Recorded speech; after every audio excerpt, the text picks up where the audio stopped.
And our developing story, we take you back live now to the campus of UC Berkeley, where you see police are now appearing. It appears police are beginning to move into Wheeler Hall. That's where a number of student protesters have chained themselves to the 4th floor. They are all there protesting cuts to public education.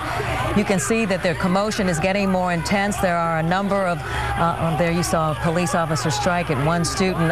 There are several hundreds of students who have also gathered on the ground supporting those who have chained themselves to the 4th floor of Wheeler Hall. This protest actually started yesterday as part of a nationwide day of action against cuts to public education. We are continuing to follow this story, and we'll bring you more after. Oh, you want us to? Okay, well, we'll stay with this for a while as you see the developments unfolding here on our live pictures. Police, again, are beginning to barricade the hall, preventing people from going inside the building. At last count, there were about 6 students who were chained to the 4th floor of Wheeler Hall. They were chained on the outside of the building on a ledge there, and there were others who were moving about. They were not chained, but they were moving about in that same area, and now tensions are increasing as the police are dressed in their SWAT gear. You see their batons ready, many of them with their helmets on, and they're being taunted by police. Jonathan, can you hear us? And the students here on the steps of Wheeler Hall at UC Berkeley. Yes, I can hear you, Pam. We're watching what amounts to a showdown between the police in full riot here and the students here on the steps at Wheeler Hall. We've seen police officers with their batons pushing students back and trying to claim the territory of the steps of this building that students have taken over so many times before. Students are chanting the words, shame on you, and whose university? Our university. You can see there are hundreds of protesters who have flooded the plaza here in front of Wheeler Hall, and up here the police in their riot gear are trying to prevent students from taking over these steps or from entering the building. We've seen some one-on-one confrontations between the police and the students. Those happened as the police marched up the steps to Wheeler Hall and in essence took it over. There are students here with their cameras and their cell phones, many of them alleging police brutality, although we haven't seen anybody knocked to the ground, and as of yet, there are only a few people who have been directly engaged by police. As you see here, there's somebody sitting down here. Students have been sitting down and trying to essentially force police to come and arrest them here on the steps of this building. Many of them with video cameras. They've done this before. They know that often confrontations between police and students can stir up a lot of controversy with regard to the use of force. And so everybody here seems very eager to not only raise tensions, as you can see right here, but also to document what happens between the students and the police here on the steps of Wheeler Hall. We'll brighten up the image for you a little bit because in the setting sun here, it's getting dark very rapidly. But look at this.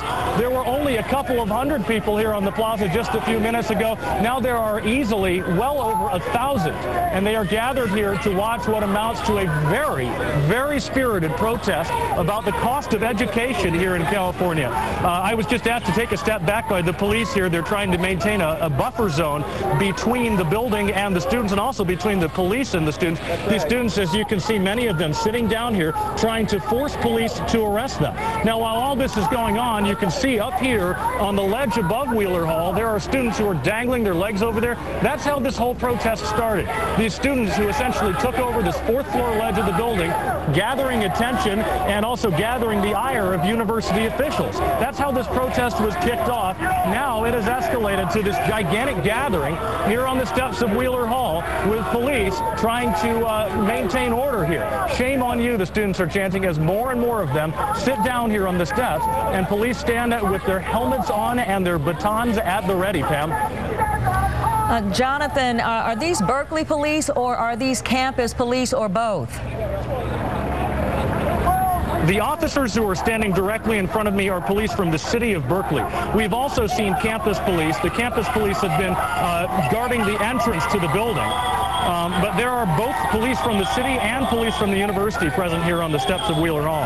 We know that they were talking about the protests against the cuts to public education. Are there certain demands that are being asked at this point? At this point, they're asking the university and the state legislature to raise California taxes rather than raising student fees here in the UC system. They say that many students can't afford a dime more for their education, and that cost should be placed upon the people who can afford it. And you can see the sign right here, raise CA taxes, right there. That's essentially the message. Raise taxes before you raise tuition, Pam. Is there anyone addressing the students? Is there like a student leader who's giving a sense of what's going to happen in the minutes ahead here? There have been people with bullhorns. You can see there's a little confrontation going on right here. Students try to encroach into that buffer zone where the police are. You can see. You can see things are getting a little bit violent here. There have been people with bullhorns talking from time to time, but right now there's nobody talking. The only thing that's going on is police and students. And police, as you can see, are pushing us down the steps, one step at a time, trying to maintain that buffer as students move closer to them and possibly engage them in some forceful conflict. Jonathan, do you have the sense that the police barricade is largely designed to keep anyone else from entering the building so no additional protesters move up to the fourth floor ledge? Yes, that is absolutely the primary purpose of this police barricade. The other purpose is to keep the protesters contained, because at some point they will issue an unlawful assembly order and ask these people to disperse. And if they don't, they will arrest them for unlawful assembly or even for trespassing. But the point of this barricade here seems to be to keep the students in the area that they're in right now. You see they're gathered on both sides of the steps here, and they're trying to keep more people from getting up to that dangerous ledge on the fourth floor, as well as keep the protest contained so that if they have to make arrests, they can do so. Jonathan, you told us in our last hour there were a couple hundred. You're saying just in the last hour this crowd has grown to nearly 1,000? Well, Pam, you can look at the pictures, and the pictures pretty much tell the story. Very easily, well over 1,000 people gathered here, and this gathering has tripled or quadrupled in size in just the last 30 minutes as we've been watching, Pam. All right, Jonathan Bloom reporting live from the campus of UC Berkeley, where you can see from our live pictures hundreds and hundreds, upwards of 1,000 protesters gathered outside Wheeler Hall on the campus of UC Berkeley, protesting cuts to public education. We're going to stay with the story, take a quick break, and come back with more in just a moment.